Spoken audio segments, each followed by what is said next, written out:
Jamu itu cuman boleh klaimnya 3, pegelinu, masuk angin, panas dalam.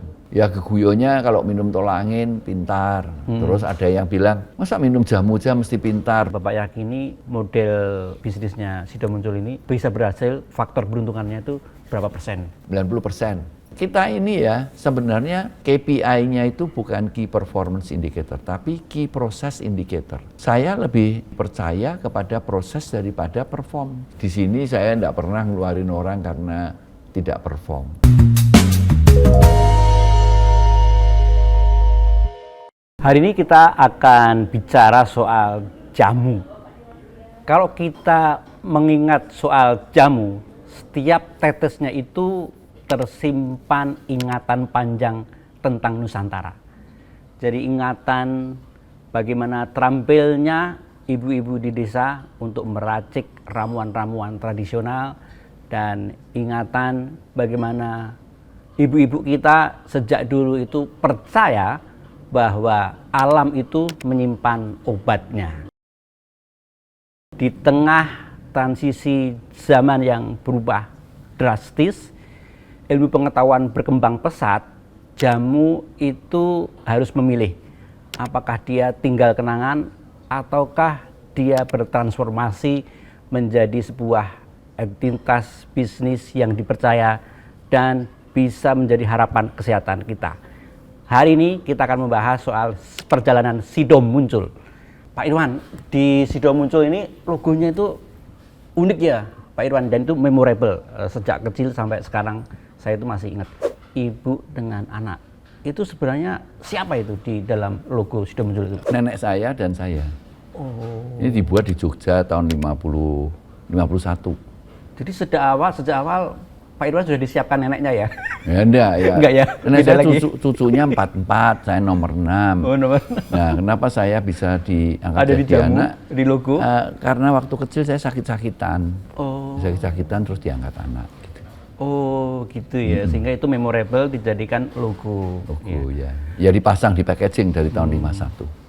Pak Irwan, sebenarnya sejak kapan brand Sido Muncul itu ada dan mulai dirintis? Oh, jadi nenek saya itu memulai usaha jamunya tahun 1940.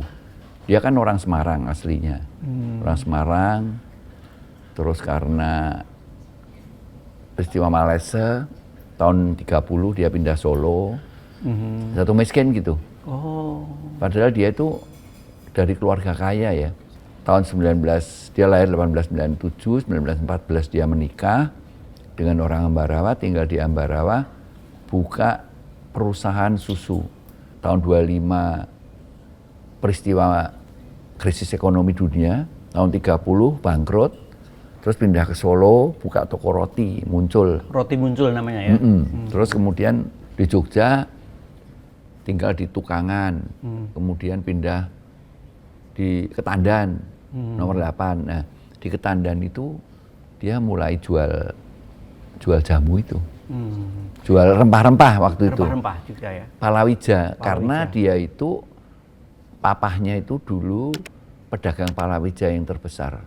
Oh, gede sekali. Sehingga tinggal memanfaatkan rempah-rempah tapi dia punya pengalaman pokoknya buka rempah-rempah sembari ngeracik jamu. Kemudian tahun 49 karena perang mengungsi ke Semarang, saya diajak tahun 51 diriin Sido Muncul di Semarang di Jalan Bugangan nomor 25. Dikasih nama Sido Muncul yang artinya impiannya terwujud. Tahun 87. Apa sebenarnya persoalan di awal-awal itu Pak, sehingga kalau kita baca sejarahnya itu sempat terlilit utang, baru kemudian Pak Irwan bisa mengklirkan. Ya pada waktu itu, waktu tahun 69, Sido Muncul ini kelilit utang, kemudian tapi ya berhasil lah, pokoknya bisa berhasil membuat produk. Nah ini kemudian pada tahun saya kan kerja bersama adik-adik saya tahun 85. Ya, waktu itu saya mikir bagaimana ya supaya bisa maju. Nah, terus saya niru pabrik farmasi. Saya pikir inspirasinya dari mana waktu itu? Pabrik farmasi itu. Pabrik farmasi. Obat-obat farmasi itu kan laku gitu, ngerti nggak? Nah kalau jamu ini ya kalah lah dibanding farmasi pada waktu itu. Lalu saya pikir bagaimana ya? Ya udah saya tiru aja pabrik farmasi. Nah cuman pabrik farmasi itu kan intinya mesti berbasis ilmiah. Jadi keamanan dan khasiatnya harus bisa dibuktikan. Tapi pada tahun 85 itu pabrik kami kecil. Salah satu ide untuk melakukan penelitian uji klinis itu adalah standarisasi. Nah kami nggak mampu melakukan. Ya udah.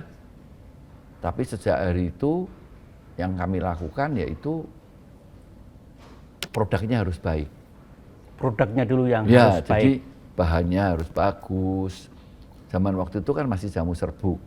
Serbuknya harus halus gitu. Ya udah, terus kami lakuin. Akhirnya karena produknya baik, laku juga gitu. Terus tahun 94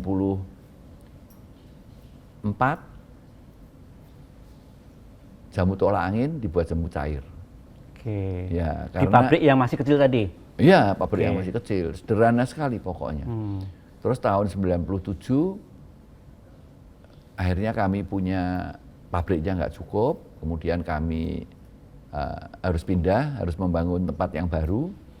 Kami pindah dari lingkungan industri yang di Semarang, kami pindah ke Ungaran KM 25, Jalan Soekarno-Hatta, KM 25. Nah, di situ pabrik kami standarnya farmasi. Langsung Jadi farmasi ya. tahun 2002 ketika diresmikan oleh Menkes Suyudi, Profesor Dr. Suyudi waktu itu izinnya CPOB dan CPOTB. Wow. Nah, sejak itu kami bisa ngelakuin standarisasi. Lalu yang pertama kali kami lakukan yaitu uji toksisitas. Terbukti itu tolak angin itu kalau diminum 112 bulan, ya, sesuai dosis, itu tidak terjadi iritasi di lambung, kerusakan liver, kerusakan di ginjal, pankreas, iritasi di usus, kemudian tidak mengganggu hormon, ya, pria maupun wanita, jadi tidak terganggu. Uji khasiatnya ternyata tolak angin itu dapat meningkatkan immunity. Sel darah T white blood cell-nya meningkat dengan baik. Jadi bisa memicu sel T untuk lebih aktif ya, lagi ya Pak? enggak, lebih tumbuh. Lebih gitu, tumbuh, sel lebih T-nya. banyak lagi sel T-nya ya? Sehingga ya tahun 2003 itu ya akhirnya 2002, 2006 itu tolak angin itu menjadi obat yang terstandar. Sel T itu bisa saya jelaskan bahwa itu seperti prajuritnya imun kita gitu Pak ya? Iya, indikator meningkatnya daya tahan tubuh itu sel T itu. Oke, dan sel T itu biasanya yang pertama kali menyerang kalau ada kuman-kuman yang masuk atau pokoknya yang masuk ya. Secara dan itu memperbanyak sel T ketika itu dikonsumsi. Iya, meningkatkan sel T. Jadi di sini Pak Irwan yakin ya bahwa sains itu bisa membackup jamu kita, itu akan diyakini oleh masyarakat, Ya. trustnya akan dapat gitu ya? Ya lebih dapat ya, tapi secara umum jamu itu aman lah. Aman asal dikonsumsi dengan batasan-batasan sesuai yang ditentukan Badan POM. Tapi kan saya kepengen supaya keamanan dan khasiatnya ini bisa dibuktikan secara ilmiah. Setelah sudah punya uji toksisitas dan kemudian udah punya uji khasiat, dampak ke bisnisnya Sido Muncul seperti apa Pak? Apakah langsung terasa atau masih perlu misalnya iklan-iklan, promosi gitu? Perlu. Dampaknya itu pertama kepercayaannya meningkat.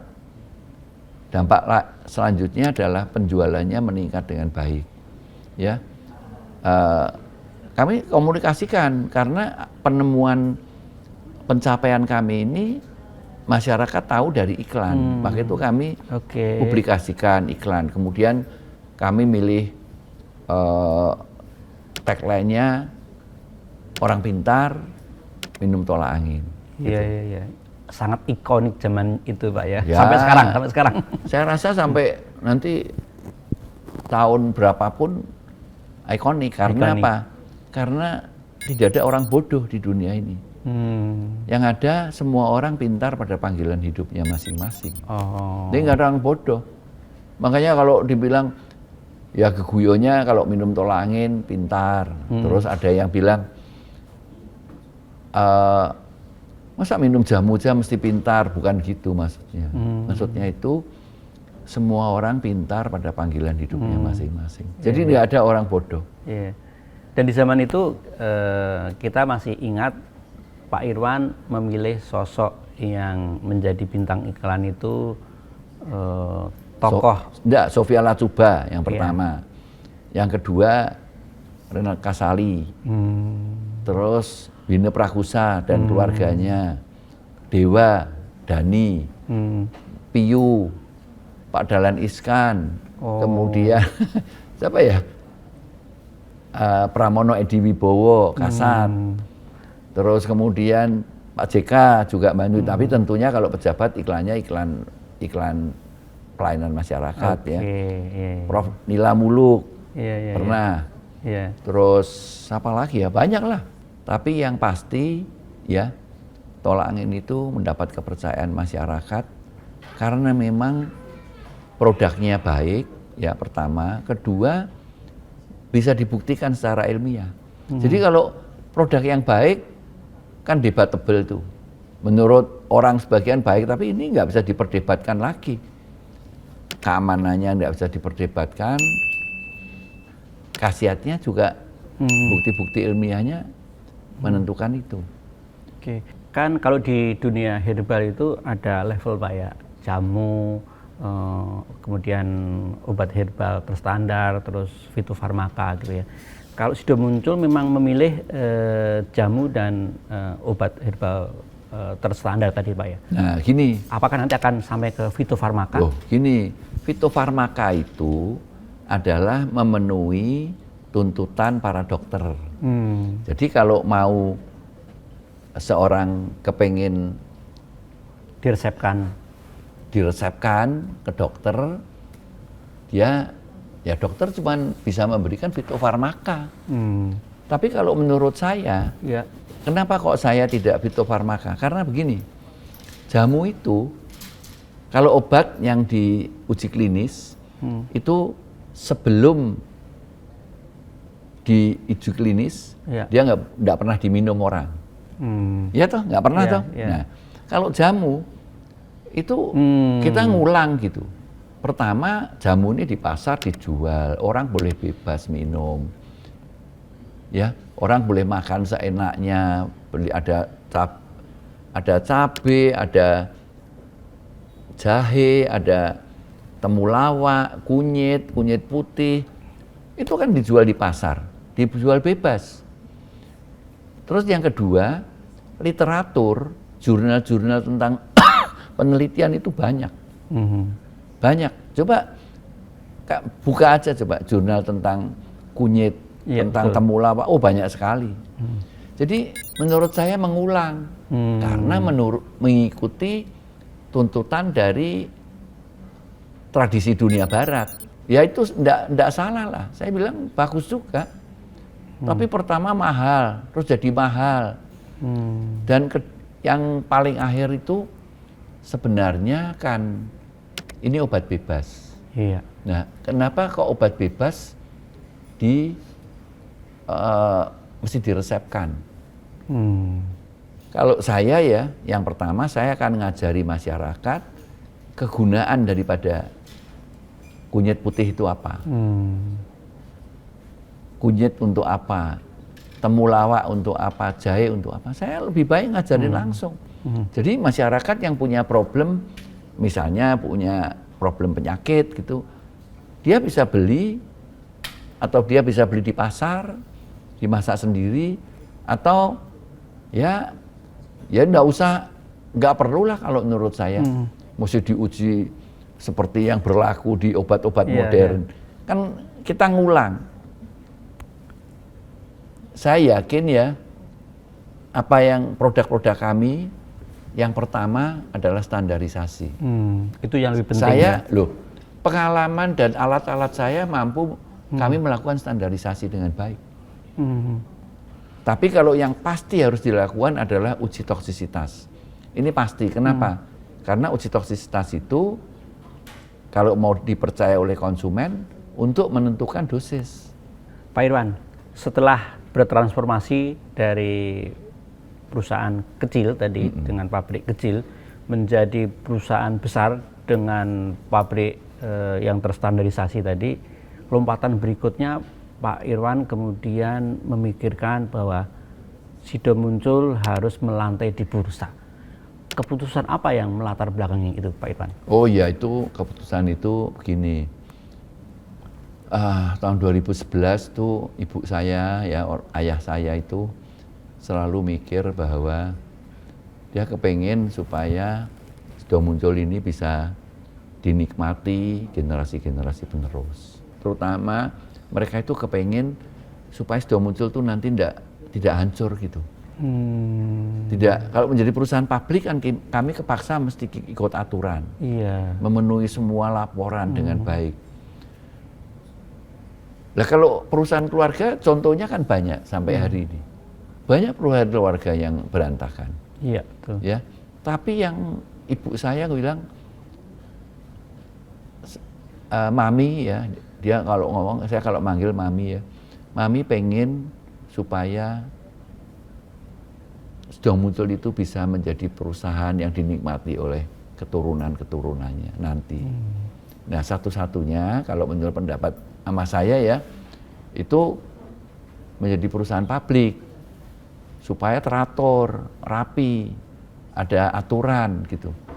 Nah kemudian milestone berikutnya Sido Muncul itu memikirkan pasar global. Waktu itu ceritanya seperti apa, Pak? Loh ya jamu itu kan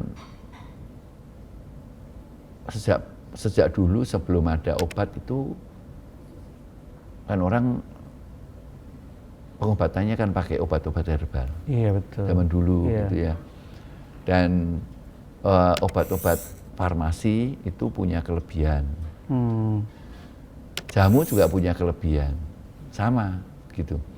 Makanya saya tuh selalu berpikir kalau tolak angin itu bisa laku, ya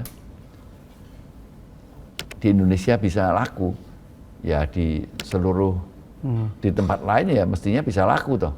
Dulu tahun 90 saya sama teman-teman yang punya ide mengekspor, terus kemudian saya pikir kalau mengekspor itu mesti laku dulu di negerinya. Ya coba itu restoran, dulu franchise ya. yang sekarang ada di sini ya, kopi itu laku dulu di negeri asalnya. Nggak ada di sananya nggak laku, tahu-tahu ke sini laku, nggak ada. Itu satu. Kedua, diresepkan ke dokter. Saya bilang kalau saya dari dulu cita-citanya dokter itu percaya aja sama jamu, dan dia mau ikut terlibat melakukan penelitian. Bukan untuk diresepkan. Sebab kalau untuk diresepkan ya emang ini obat berbahaya. Jadi kalau diresepin itu berarti obat ini berbahaya. Harus hati-hati diresepkan, makanya gitu ya. Logikanya kan begitu. Makanya saya ngusuk kalau ada obat jamu diresepkan oleh dokter, ya berarti kan berbahaya jamu itu. Padahal jamu itu kunyit, temulawak dijual di pasar, enggak ada aturan minum. Orang boleh minum sembarang. Jadi dua hal itu, makanya buat saya sekarang ini kalau saya yang penting standar kami itu memenuhi syarat untuk kami menjadi pemain global. Ya kalau yang masuk ke sini kan banyak dari Australia yang apa food supplement. Ya. Kami juga food supplement tapi kami dalam bentuk herbal. Dan kami punya pengalaman. Saya punya pengalaman, karyawan kami punya pengalaman. Dan itu modal utama bagaimana kami bisa membuat produk jamu. Sebab beda sekali sama obat-obat barat, paracetamol, antibiotik itu beda sekali gitu. Karena ini perlu proses. Tapi kami punya keahlian, sehingga salah satu yang menjadi target kami, setiap produk kami adalah standarisasi. Jadi kalau misalnya produk kunyit, di produk kami tulis kurkuminoidnya 100 mg, pasti 100 mg. Jahe, gingerolnya berapa, ginseng noside-nya berapa. Yang penting itu sebenarnya isi zat aktifnya berapa. Dan kami mampu melakukan itu. Oke, Pak Irwan, di saat ini ya, beberapa pabrik jamu itu memilih tutup, menyerah gitu Pak ya, karena kondisi yang zaman yang sudah berubah. Tapi Sido Muncul ini malah ekspansinya sekarang luar biasa, ekspor ke berbagai negara, Malaysia, Filipina, Arab Saudi, mana lagi Pak, Nigeria, gitu Pak ya? Iya, hampir ke 30 negara. Menurut Pak Irwan, pada titik mana Sido Muncul itu berhasil selamat dari jebakan yang perusahaan-perusahaan kecil gulung tikar? Ya kalau itu saya nggak bisa jawab, saya nggak ngerti, saya cuman beruntung aja. Cuman kalau saya punya ide, gagasan bagaimana supaya semua pengrajin jamu, perusahaan jamu itu juga bisa berpartisipasi gitu di dalam menikmati porsi ini. Saya udah ngomong sama beberapa institusi, misalnya BPOM, ke Bappenas, ya. Saya punya ide. Yang pertama itu adalah mesti orientasinya itu adalah membesarkan, menyadarkan masyarakat, memberi pengajaran langsung ya, konsumen bukan dokter ya, ke konsumen, supaya konsumen itu tahu jamu itu kegunaannya apa. Jadi kalau misalnya kunyit, oh untuk lambung. Nah kalau lambung baik itu semuanya jadi ikut baik. Kunyit putih untuk penderita kanker. Sebagai apa? Daun dewa, kunyit putih. Ya sebagai pendamping. Jadi minum terapi yang berlaku di dunia kedokteran, terus kemudian dia minum food supplement. Nah, saya lagi merencanakan bekerja sama dengan BPOM dan Bappenas gitu ya, untuk mengajarkan gitu kegunaan jamu itu untuk penyakit apa saja, A, B, C, D. Literasi jamu ya Pak ya. Ya jadi nanti kalau masyarakat itu tahu, oh ternyata jamu untuk ini, dia bisa beli di pasar, bisa ngerebus sendiri, bisa beli punya Sido Muncul, bisa beli punya perusahaan jamu lain, bisa pengrajin jamu yang di Solo. Ya kalau orientasinya kepada market, menurut saya bahan-bahan alam ini bisa dimanfaatkan. Kan pemerintah punya itu, namanya Hari Minum Jamu. Nah itu kan gunanya kan menciptakan pasar. Tapi cuma minum jamu. Ini sebetulnya harus dijelaskan jamu itu untuk penyakit apa saja. Nah nanti pasti orang akan minum jamu. Sebenarnya kesadaran masyarakat kita akan khasiat pon-pon misalnya itu Pak, itu kan sempat terpicu naik atau rame itu pas COVID.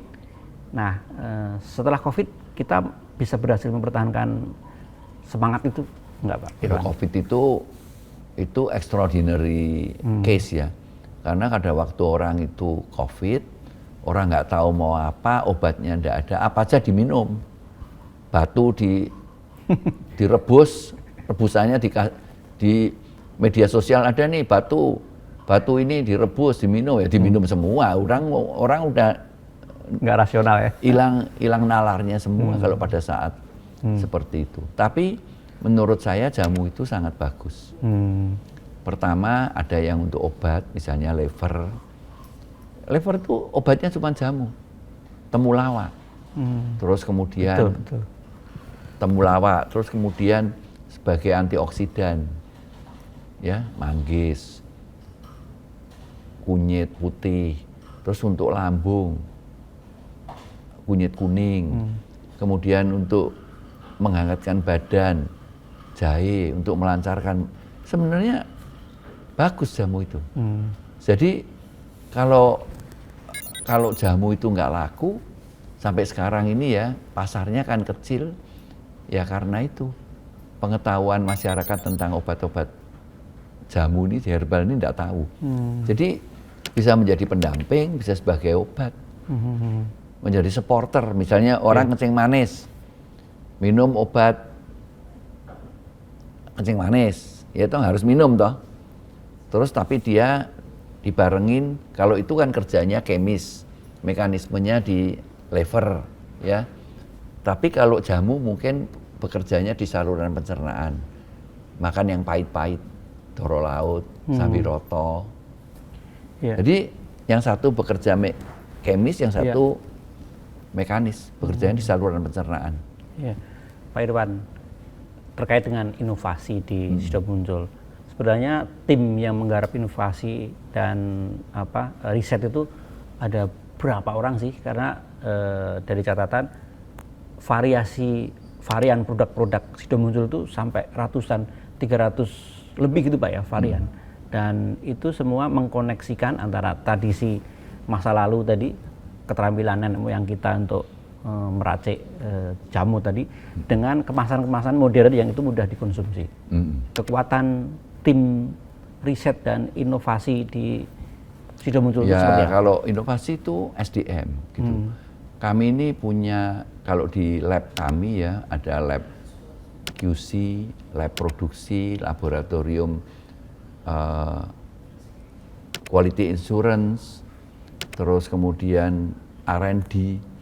Yang kerja di tempat kami jumlahnya 300 orang. Dan pada umumnya karyawan kami ini, yang pertama ya mereka pengalaman, yang kedua mereka itu militan, serius gitu. Jadi timnya Sido Muncul ini kuat sekali gitu.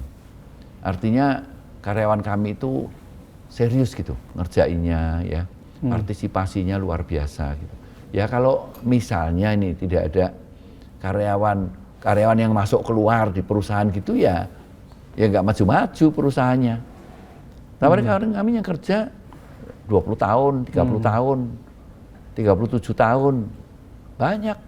Semuanya di sini minimal sebagian besar di atas 20 tahun, 15 tahun. Yang baru-baru ini kan sebagai perusahaan publik jadi banyak yang masuk, ya minimal 10 tahun lah. Jarang tempat kita masuk keluar itu jarang. Kalau sudah masuk, enggak bisa keluar-keluar. Loyal ya Pak ya? Ya nggak tahu, pokoknya yang penting buat saya, salah satu partner terbaik adalah karyawan.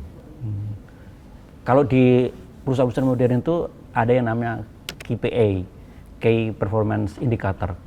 Di Sido Muncul gimana menjalankan KPI? Ya itu ya bagus lah, performance indicator. Cuman saya juga sering ketawa. Loh, kita ini ya sebenarnya KPI-nya itu bukan Key Performance Indicator, tapi Key Process Indicator. Jadi orang itu yang penting prosesnya bagaimana. Planningnya bagus, presentasinya masuk akal. Terus dia kerjanya juga masuk akal. Masuk akal tuh datang pagi, serius, ngerjain. Sehingga saya lebih percaya kepada proses daripada performance. Nah, soalnya apa? Kalau saya performance itu pencapaian itu wilayahnya Tuhan. Kayak saya ini, saya bisa Sido Muncul bisa seperti hari ini.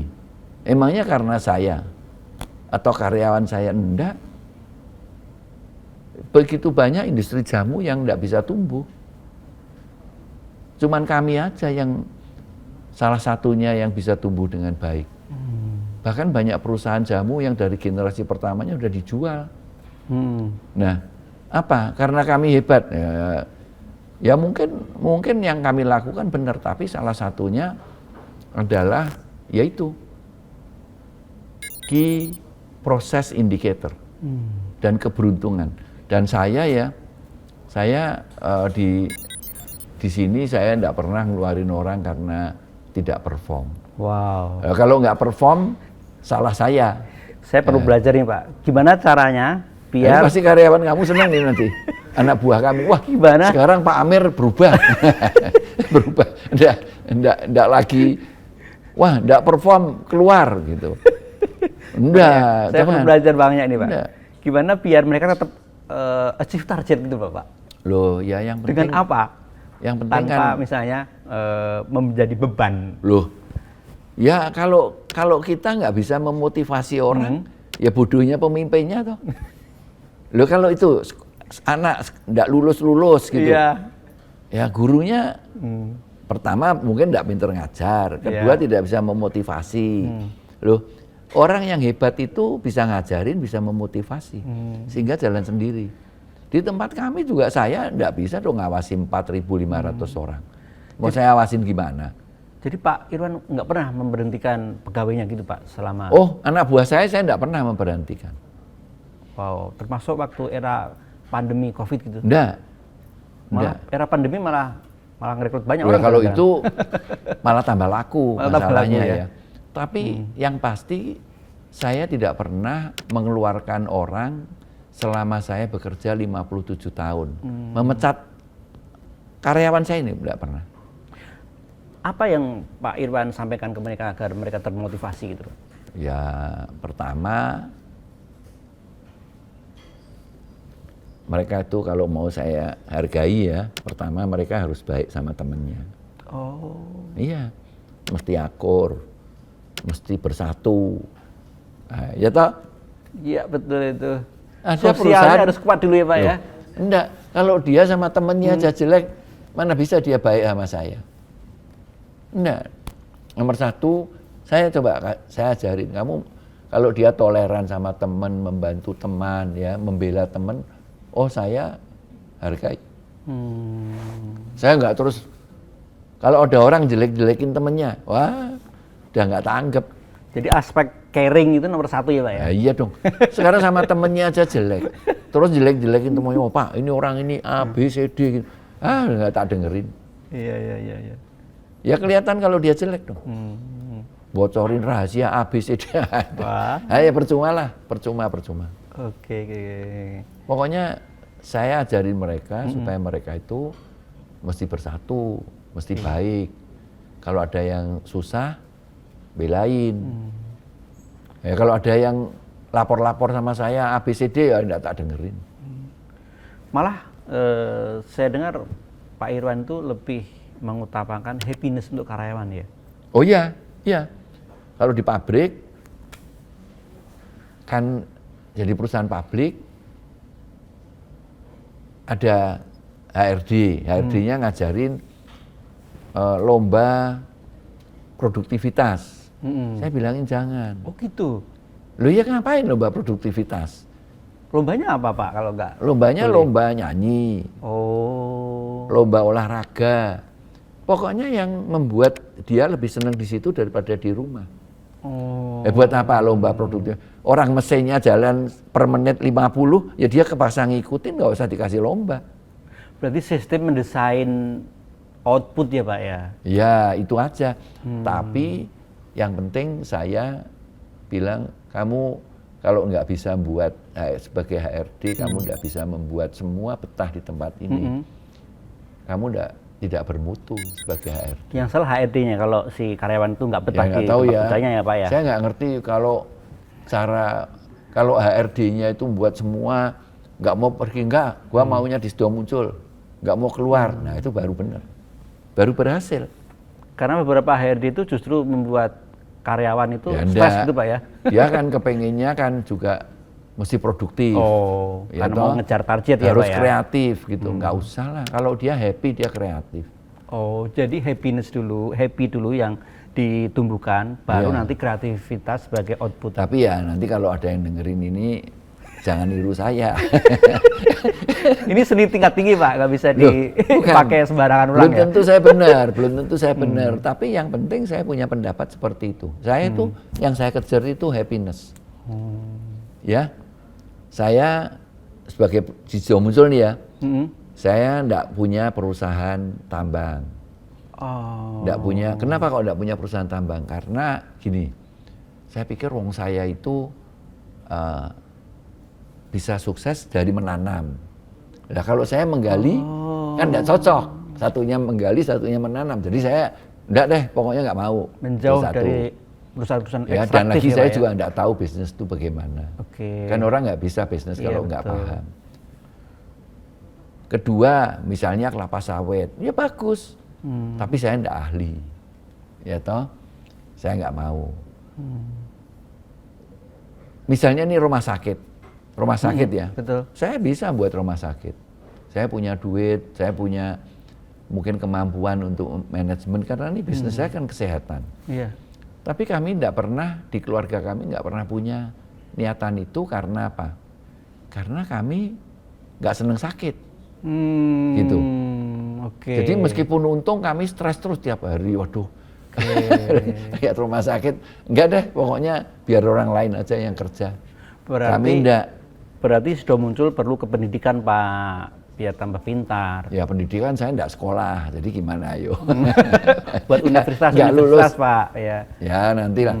Saya kalau diminta saya ngasih sharing, ngajar aja pengalaman. Mungkin bukan pengalaman akademis ya, tapi pengalaman kehidupan. Nah kalau ini sekarang saya buka restoran. Ya. Restoran saya namanya Bima Yamgor. Yang ya. viral beberapa waktu yang lalu, Pak, ya. Ya. Tuh, lihat Itu ini. yang saya jual tahu nggak? Yang saya suka. Oh. Yang saya nggak suka makan nggak saya jual di situ. Buat Berarti apa? konsepnya nggak perlu aneh-aneh gitu, Pak, ya? Nah, apa pokoknya yang disuka saya saja? suka tak jual di situ. Iya, iya. Bisnis saya punya tanah tak bangun sport center karena saya suka sport. Jadi kerja saya itu adalah yang saya sukain, yang buat saya happy. Kalau buat rumah sakit, ya enggak jelek lah, bagus lah, untung, wah profit sekali, tapi enggak, saya nggak suka sakit, males saya. Pak, kembali soal happiness tuh, apa yang dikembangkan di lingkungan kerja karyawan di Sudah Muncul agar indeks happiness mereka itu naik dan bertahan gitu? Ya bosnya jangan suka merenggut lah, jangan suka ngomel, marahin gitu ya. Ya ini kalau ada karyawan saya yang pernah tak omelin, yang saya marah, ya mohon maaf ya, pokoknya waktu itu saya hilaf. Tapi sejujurnya saya, yang penting kalau logikanya ya, kalau saya jadi karyawan, saya seneng diapain itu saya lakuin. Oke. Ya toh? Nah, tapi kalau saya sama karyawan ya saya menyayangi mereka semua. Oke. Pak, masuk ke filosofi, Pak, yang tadi soal keberuntungan. Yang Bapak yakini model bisnisnya Sudah Muncul ini bisa berhasil, faktor beruntungannya itu berapa persen? 90%. 90%? Kemampuannya cuma 10, karena yang dijual ini jamu. Saya bisa sukses padahal yang lain-lainnya juga tidak sukses. Pak Irwan dapat inspirasi filosofi soal keberuntungan dan penentu atau dari langit itu dari mana? Oh, saya mikir sendiri. Saya nggak pernah baca buku, saya nggak pernah belajar, ikut seminar, saya nggak pernah ngundang konsultan apapun. Saya juga enggak sekolah. Konsultan pun nggak pernah? Enggak. Jadi Sudah Muncul tidak di backup oleh konsultan tertentu gitu, yang mentereng namanya gitu, Pak? Ya enggak, pokoknya saya sendiri, tak lakuin sendiri. Tapi menurut saya, saya cuman gampang aja kok. Saya perbuat seperti saya ingin diperlakukan. Ya tolak angin itu ya, saya cuma mikir kalau saya minum tolak angin seperti apa yang harus saya buat. Itu saya lakuin. Loh itu hukum akal budi loh. Hukum akal budi. Ya toh, kita kan dikasih dua sama Tuhan. Intelijensia sama akal budi. Kalau intelijensia kan sekolah, kita dapat ilmu, kita pinter ya IQ-nya. Tapi kalau akal budi itu nggak usah sekolah. Karena hukumnya cuma satu. Rumusnya ini ya, perbuatlah seperti engkau ingin diperlakukan. Itu ada di semua agama. Di Islam, di Katolik, di Kristen, di Buddha. Perbuatlah seperti engkau ingin diperlakukan. Itu yang saya lakuin. Saya tolak angin, saya seperti tolak angin seperti apa yang saya inginkan. Kalau saya mau minum, seperti apa, itu saya lakuin. Saya buka restoran, buka hotel, Kalau saya jadi tamu hotel, hotel apa yang saya keinginkan? Kalau saya jadi tamu, kalau saya mau makan restoran, restoran seperti apa yang mesti saya buat? Itu aja. Cuman gampang hidup itu. Nah, kalau orang itu ngelakuin itu ya, minimal dia bisa hidup layak. Saya tidak bilang kaya ya, kan 90% keberuntungan. Iya. Yang 10% Dari langit. kemampuan. Oh, Iya toh? Oke, Nah. 90% dari langit malahan ya. Ya, 10% dari dari langit. kemampuan. Jadi diri kalau kita. setiap orang itu menggunakan akal budinya, ya, dengan baik, perbuatlah seperti engkau yang diperlakukan. Saya rasa dia bisa hidup layak, bisa dapat jabatan baik. Ini Pak Irwan mempersempit 10% dari kemampuan ya. Kalau dari lagu inspirasi lagu Cina yang Pak Irwan sampaikan Ya, tadi, apa itu namanya 30% ya. Itu 30%. Kemampuan itu 30%. 30% Pak Irwan apa ya? 10% saja. Titutia, sancabhun titutia, jicabhun kobabya. Nah itu lagunya apa saya tapi tidak tahu lagunya. Pokoknya ada lagunya Aipia. Tapi kalau saya sih 10%, karena apa? Karena gini, jamu itu cuman boleh klaimnya 3. Pegelinu, masuk angin, panas dalam.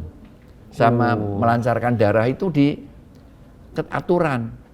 Tapi saya bisa seperti hari ini. Bahkan menginspirasi perusahaan-perusahaan farmasi buat jamu semua. Ya coba kalau saya tidak sukses, ada enggak yang buat Masuk jamu? angin, pegelinu, Panas dalam. panas dalam, melancarkan darah. Melancarkan darah cuma 4 itulah kira-kira. Tapi bisa seperti Sido muncul. Dan itu khas Indonesia. Jadi berarti apa? 90%, mungkin 97% keberuntungannya. Berkat Tuhannya mungkin 90%-an, 97. Oke. Jadi kemampuannya cuma 3. Tapi kalau orang itu menggunakan akal budinya dengan baik, setiap orang menurut saya bisa hidup layak. Hari ini kita belajar banyak dari Pak Irwan bahwa kepercayaan itu mata uang yang tidak bisa ditawar-tawar untuk kita berbisnis, terutama berbisnis soal makanan, minuman, dan juga bisnis yang lainnya. Tadi kita sudah belajar bahwa dari yang tadinya berasal dari dapur kecil, jamu warisan nenek moyang kita itu kemudian bertransformasi menjadi bisnis besar raksasa yang tidak memutus semangat adiluhung warisan leluhur kita, tetapi justru mengkombinasikan dengan teknologi dan sains, dan itu berhasil dilakukan oleh Sido Muncul, bertransformasi menjadi perusahaan besar yang tidak cuma mengelola produk-produknya di Indonesia tapi juga di pasar global. Terima kasih sudah bersama kami. Sampai ketemu di Naratama berikutnya.